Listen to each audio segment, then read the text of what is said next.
শিক্ষার্থীদের বিদ্যালয়ের পোশাক পরে আসতে হবে। নাম্বার 4, বিদ্যালয়ের চারপাশে প্যাচিং দিতে হবে এবং বিদ্যালয়ের কার্যক্রম চলাকালীন কোনো বহিরাগতদের প্রবেশ করতে দেওয়া যাবে না।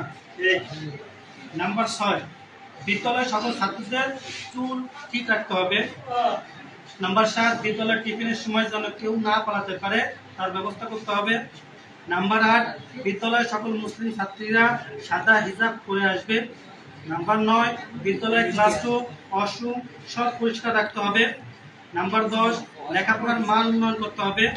নাম্বার 11, বিদ্যালয়ের যেসব শিক্ষার্থী গরিব তাদের বিনামূল্যে পড়ালেখা করার সুযোগ করে দিতে হবে।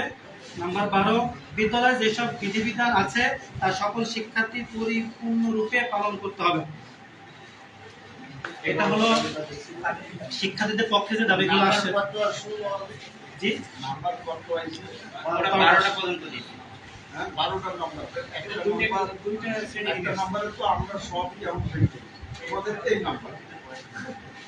আমি আপনারা বলবো। এখন সাধারণ শিক্ষার্থীরা আমাদের কাছে যে দাবি রেখেছে, আমাদের যে কার্যক্রম, আমরা যে কার্যক্রমের জন্য যে উদ্দেশ্যে এসেছি, আমরা আপনাদের কাছে এতটুকু আশ্বস্ত করতে চাই, সেটা হলো আপনাদের যে উদ্দেশ্য আমাদেরও একই উদ্দেশ্য। আপনার শিক্ষার মান উন্নয়ন করা, আপনাকে একটা সুষ্ঠু শিক্ষার পরিবেশটাকে নিশ্চিত করা, যেন আপনি একটা সুন্দর পরিবেশে আপনি পড়াশোনা করতে পারেন, আপনার নিরাপত্তা নিশ্চিত করা, আমার একটা বোনের নিরাপত্তা নিশ্চিত করা, আমার একটা বোন যেন নির্বিঘ্নে আমার বিদ্যালয়ে আসতে পারে, বিদ্যালয়ে সে পড়াশোনা করতে পারে, সেটা নিশ্চিত করা। যারা অপরাজনীতির কারণে আমার স্কুলটাকে ব্যবহার করতে চায় তাদের বিরুদ্ধে অবস্থান করা, দুর্নীতির বিরুদ্ধে অবস্থান করা, এবং সর্বোপরি যেভাবে কলাবাড়িয়া উচ্চ বিদ্যালয় তার আগের ঐতিহ্যে ফিরে আসতে পারে, সেই উচ্চ বিদ্যালয়টাকে আগের ঐতিহ্যে ফিরে আনার জন্য আমাদের পক্ষ থেকে, আমাদের বড়দের পক্ষ থেকে সর্বোচ্চ পরিমাণ আমরা চেষ্টা করব। বাকি আমরা তো চেষ্টা করব, বাকি আমাদের এই চেষ্টার জন্য আপনাদেরও সম্মতি প্রকাশ করতে হবে, আমাদের সাথে থাকতে হবে, আমাদের সাথে একত্রতা প্রকাশ করতে হবে। আমরা বর্তমান এবং প্রাক্তন এবং আমাদের যারা এলাকার যারা গণ্যমান্য আছে সবার সাথে আমরা ইনশাল্লাহ আমাদের এই কলাবাড়িয়া উচ্চ বিদ্যালয়ের ঐতিহ্য কিভাবে ফিরে আনা যায় তার জন্য আমাদের সর্বোচ্চ পরিমাণ আমরা চেষ্টা করব। এতটুকু আপনাদেরকে আশ্বস্ত করতে চাই এবং ইনশাআল্লাহ খুব দ্রুতই এই বিষয়ে আমরা আমাদের পদক্ষেপ যতটুকু সম্ভব আমরা প্রশাসনিকভাবে হোক, যেভাবে হোক আমরা নেওয়ার চেষ্টা করব। এতটুকু আপনাদেরকে আশ্বস্ত করতে চাই। এর মধ্যে আপনাদের সর্বোচ্চ পরিমাণ সহযোগিতা আমাদের একান্ত কাম্য, যেন আপনাদেরকে আমরা পাশে পাই এবং আমাদের যারা শিক্ষক মণ্ডলী আছে, শুদ্ধ শিক্ষক মণ্ডলী আছে, তাদেরও যেন আমরা পাশে পাই সেই আশা ব্যক্ত করতেছি এবং আপনাদেরকে আশ্বস্ত করতেছি।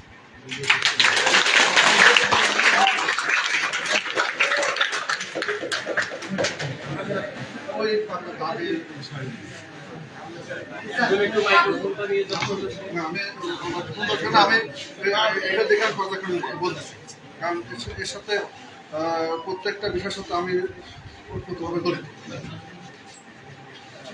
এবং সকল শিক্ষার্থী আইডি কার্ড প্রদান করতে হবে। এটা আরও 2 বছর আগের থেকে আমার কর্মসূচি নিয়েছি।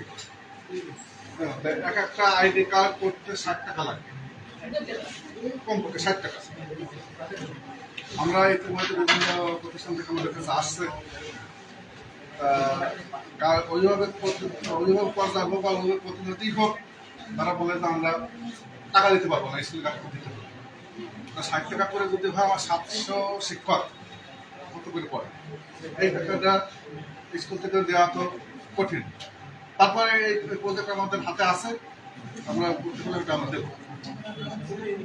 আর বিদ্যালয়ের শান্তি শৃঙ্খলা বজায় রাখতে হবে। শান্তি শৃঙ্খলাটা বজায় রাখাটা তো আমাদের যার দায়িত্ব। আমার ছেলে মেয়েরা তারা যদি মনে করে যে কোনো কাজ এটা আমার শৃঙ্খলা বহির্ভূত সেই কাজটা নিজেরা না করলে তো আমি বিদ্যালয় থেকে স্কুল ক্লাস করতেছে আমি পড়ায় চলে গেলাম, এটা যদি সব নিজ থেকে যদি তার অনুভূতি থাকে যে ক্লাস পড়ানোটা অন্যায়, তাহলে শৃঙ্খলা তো এমনি চলে জাগ্রত করবে কে? হ্যাঁ, তা আমরা এই যে প্রতিদিন পড়ানোর জন্য আমরা প্রতিদিন ক্লাসে এই যে ক্লাস 10-এ আমার আমার হলো 3টি পিরিয়ডে ইংরেজি ক্লাস আছে, 3টি পিরিয়ডে ক্লাস 10 ইংরেজি আমি পাই মেয়েদের 7-8 জন, ছেলেদের 1-2 জন। 3য় ক্লাসে আর 3টি পিরিয়ডে আমি এলা পাই। এ নিয়ে আমার পরিষদের কথা বলা হয়েছে, বিভিন্ন অভিভাবকের সাথে আমার যোগাযোগ করেছি, কিন্তু কোনো পরিবর্তন হয়নি। এলো বিষয়। আর শিক্ষার্থীদের বিদ্যালয়ে পোশাক পরে আসতে হবে। আর পোশাক পরার বিষয় তো আমরা প্রতিনিয়ত এবং আমাদের পানিশমেন্টের ব্যবস্থাও করেছি। পানিশমেন্টের ব্যবস্থা করলে গার্জেন পক্ষ থেকে ফোন আসে, আমি টাকা দিতে পারছি না, আপনারা স্কুল থেকে দিয়ে দেবেন। এই প্রশ্ন আমি কি দেবো? কোনো জবাব আছে আমার কাছে? এই যে দেখেন ছোটরা বেশিরভাগই পোশাক পরে আসছে, এই বড়রা এরা করে কি বেশিরভাগই তারা এই বড়রাই পোশাক পরে না। এখন এই যে সমস্যাগুলো আছে, এই সমস্যার সমাধান আমি কিভাবে পাবো? তারপরে বিদ্যালয় 4 বছর ফিরে আসতে দিতে হবে এবং বিদ্যালয়ের কার্যক্রম চলাকালে এসব বহির্গতদের প্রবেশ করতে দেওয়া যাবে না। এখন ইতিমধ্যে আমাদের ক্লাসের কাজ চলতেছে, এটা তো মনে হয় সবারই চোখের কথা। আর এরা তো বিশাল বড় অঙ্কের আর্থিক বিষয়, এরা তো চাইলে আমি যন্ত্রণ করতে পারবো না। তাই আমাদের ক্লাসের কাজ চলমান। এছাড়াও আমার 20 লাখ টাকার একটা প্রজেক্ট দেওয়া আছে, ইতিমধ্যে শুনছি সেটা পাস হয়ে আসছে এবং জেলা প্রশাসন অফিস থেকে ওটা এস্টিমেট ইতিমধ্যে দিয়ে দিয়েছে মন্ত্রণালয়, হয়তো খুব দ্রুত চলে আসবে। তখন আমরা এই প্রার্থী সহ ওই উত্তর পাশে এবং দক্ষিণ পাশে গিয়ে ঢুকে সেটা চলমান। আর ওই যে বহিরাগতদের প্রবেশ, বহিরাগত এখানে প্রবেশ করে না ক্লাস চলাকালীন সময়, বহিরাগতরা প্রবেশ করে আর প্রবেশ করলে সাথে সাথে আমরা প্রয়োজন ছাড়া কেউ আসে না। আর প্রয়োজন ছাড়া কেউ আসে না। আর বহিরাগতরা আসলে এই জায়গায় আমাদের এইসব ছাত্ররাই আসে, আমার সামনে করলে আমরা দাম কথা বলছি আজকে আমরা যারা আসি সহযোগিতা করে না। বহিরাগত বলতে বহিরাগত আসলে তোমরাই আসো।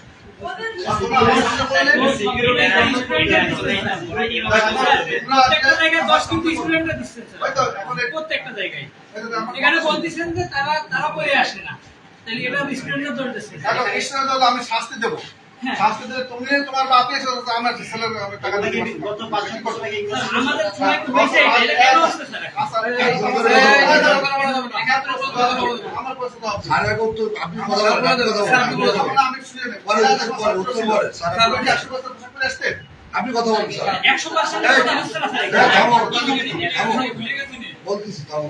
কোনো সময় আমার 100% স্যার আপনি বলেন, আপনি বলেন, আপনার উত্তর আপনি দেন। আপনারা ব্যর্থ আমরা বুঝছি, আপনারা উত্তর দেন। তারপরে বিদ্যালয়ের সকল ছাত্রদের স্কুল ঠিক রাখতে হবে। অনেক ছেলেমেয়েদের আমি স্কুল কেটেছি, অনেক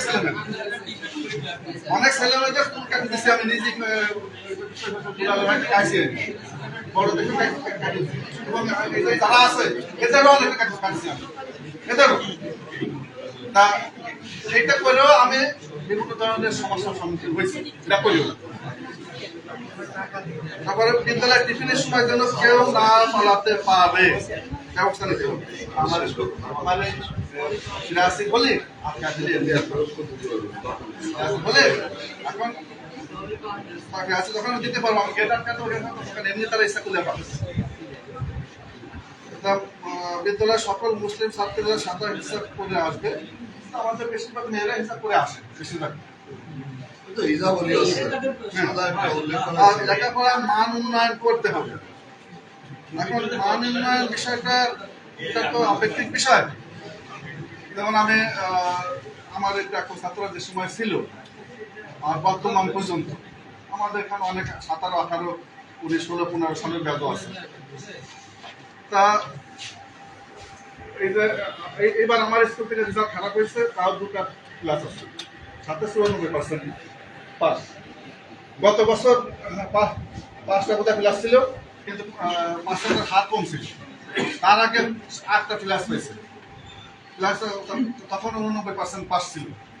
এখন মান বলতে যেটা আমাদের আরো ভালো হওয়া উচিত ছিল, কিন্তু আমাদের পারিপার্শ্বিক যে আশেপাশে যে স্কুলগুলো আছে তাদের সাথে যদি আমরা তুলনা করি, তা কিন্তু এটা যেটা আসলে অভিভাবকের Incoming voice call from Siamara Amu on SIM SIM.